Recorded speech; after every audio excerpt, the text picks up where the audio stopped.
कल सीबीएसई की 12वीं की परीक्षा रद्द होने के बाद लाखों बच्चों ने राहत की सांस ली, लेकिन अब भी उनके दिमाग में कई सवाल हैं, जैसे आगे यूनिवर्सिटी में दाखिला कैसे मिलेगा, अगर सीबीएसई पिछले 10वीं या 11वीं के अंकों को भी मार्किंग का आधार बनाएगी तो क्या इससे वो संतुष्ट होंगे।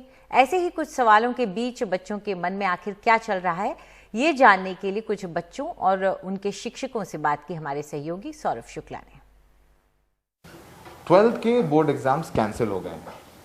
बच्चों को थोड़ी सी राहत है, जाहिर सी बात है, अब तक एंजाइटी थी और बच्चे बहुत तमाम ऐसे हैं जिनके पेरेंट्स में किसी की डेथ हुई है, फैमिली में डेथ हुई है, तो मेंटल ट्रॉमा भी था। लेकिन अब सवाल सबसे बड़ा है कि मार्किंग कैसे होगी, क्योंकि डीयू ने साफ कर दिया है कि वो एंट्रेंस टेस्ट नहीं लेंगे, वो मेरिट्स के आधार पर एडमिशन लेंगे। तो बच्चे सोच रहे थे इनको डीयू में एडमिशन लेना है कि वो एंट्रेंस टेस्ट दे देंगे, उसमें अच्छा परफॉर्म करके एडमिशन ले लेंगे। और तमाम सवाल हैं कि जैसे कि अगर 3 साल के मार्किंग को देख करके एवरेज निकाल करके मार्किंग की जाएगी तो कुछ बच्चे ने 10th में उतना अच्छा परफॉर्म नहीं किया, कुछ सब्जेक्ट्स ने, कुछ ने अगर 10th में मैथ्स है तो कॉमर्स ले लिया, मैथ्स छोड़ दी है। तो तमाम ऐसे सवाल हैं जिसको लेकर के बच्चे अभी भी थोड़ा सा परेशान हैं। हमारे साथ ऐसे ही कुछ बच्चे हैं, हमारे साथ इनके टीचर केशव जी भी हैं और इनसे बात करेंगे, समझेंगे कि बच्चे क्या सोचते हैं। अभी एक आधी नदी पार हुई है, आधी पार होनी बाकी है क्योंकि एग्ज़ाम नहीं होंगे, लेकिन अब मार्क्स कैसे दिए जाएंगे। आपका नाम बताइए। आर्यन कोहली। आर्यन कौन से स्कूल में पढ़ते हो? मैं जीडी गोइंका, बसंत गोइंका। जीडी गोइंका। आपको क्या करना है? मेरे को डीयू में एंटर करना है। डीयू में एंटर करना है, तो अब डीयू ने तो कह दिया है कि हम एंट्रेंस एग्जाम नहीं लेंगे और 12th की मार्क्स पर ही हम मेरिट में जैसे होता है वैसा होगा। आप कैसे देखते हैं इसको? मेरे को ये लगता है कि जितनी मैंने पूरे साल तैयारी करी थी मेरिट बेसिस पे एग्जाम्स देने के लिए और उसमें अच्छा स्कोर करने के लिए, that has gone to waste. Marking को लेके क्या दिमाग में है?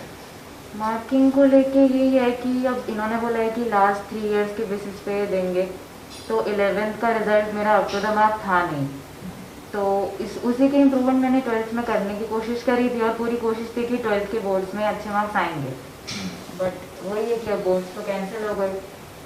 तो ये है कि अब अगर 11th एंड ऑल के बेसिस पे देंगे तो इतना अच्छा रिजल्ट था नहीं, और शायद मैं 12th के बोर्ड देती तो बेटर हो पाता।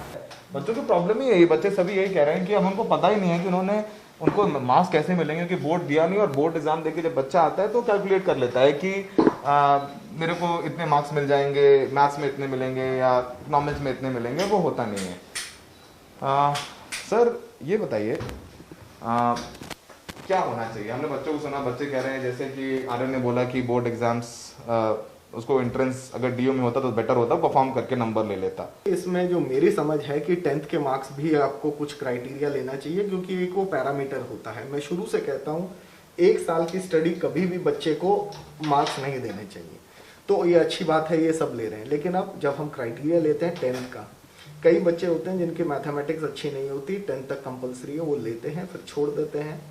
अब 12th में उनके पास मैथ्स ही नहीं है। अगर मैं 10th के सारे मार्क्स लेने जाऊंगा तो उसमें मैथ्स भी होगा, हो सकता है उसमें वो 40 ला रहा हो, बाकी में 90। तो हम खाली 10th में ये भी देखें जब मार्क्स लें, वो सब्जेक्ट जो बच्चे ने 11th 12th में लिया ही नहीं है वो हम ले ही नहीं, उसको हटा दें। साइंस हो, मैथ्स हो, अगर बच्चे ने उसको आगे कंटिन्यू नहीं किया तो उसकी वेटेज उसको ना दे। दूसरा, 10th 11th 12th की वेटेज में हमें हर टेस्ट में देखना है, क्योंकि लास्ट ईयर इनकंसिस्टेंसी बहुत रही है, सब कुछ ऑनलाइन रहा है। तो हम ये नहीं कह सकते कि बच्चा एक में अच्छा नहीं किया या एक में कर लिया, तो उसको टीचर्स का जो इवैल्यूएशन है वो ज़्यादा बेटर है। दूसरा, 12th के मार्क्स, क्योंकि पूरे साल हर स्कूल ने ऑलमोस्ट आके ऑफलाइन कुछ ना कुछ एंड में किया, जब सिचुएशन सही हुई तो उसको वेटेज देना ज़रूरी है।